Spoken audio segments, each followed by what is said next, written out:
Près d'une semaine après l'annonce du plan de soutien aux professionnels de la montagne, estimé à près de 400 millions d'euros par Jean-Baptiste Lemoyne, secrétaire d'État chargé du tourisme, les acteurs des stations restent pragmatiques. Chômage partiel zéro charge, indemnisation des moniteurs de ski, des commerces et bien sûr des remontées mécaniques ont été évoqués. Pourtant, au pied des pistes, on préfère la vigilance.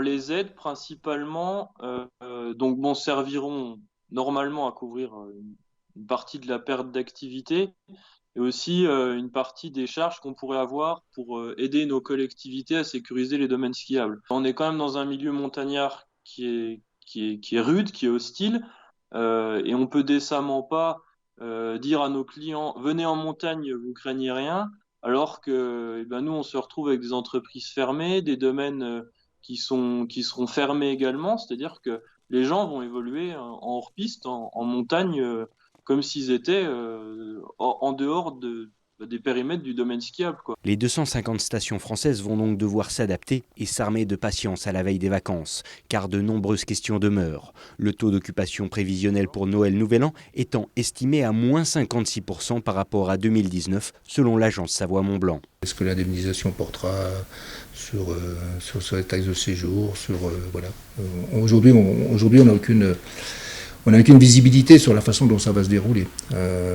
Il a été annoncé aussi des blocages de fonds pour des investissements dans les stations.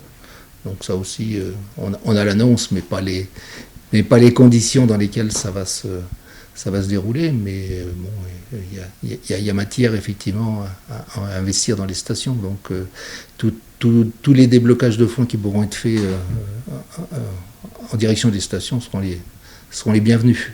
Une aide bienvenue, mais encore impalpable pour ces acteurs du tourisme qui attendent aujourd'hui une concrétisation de ce plan de soutien. Pour nous professionnels, la difficulté, c'est qu'on a quand même besoin des décrets d'application qui, eux, mettent en musique de manière concrète et très fine ce qu'a annoncé le ministre. Et ça, généralement, il y a des temps de latence très importants entre les deux. Donc, il faut bien dissocier ce qui est une annonce, alors évidemment qui a du sens et qui donne une orientation, des directions, mais après la mise en œuvre pratique, faut quand même avoir les textes et pouvoir se pencher dessus pour comprendre ce qu'il en est réellement, quoi. Quoi qu'il arrive, tous attendent désormais l'horizon du 7 janvier et la possible ouverture des domaines alpins, ce qui sauverait à l'heure actuelle plus de 70% des revenus de la saison.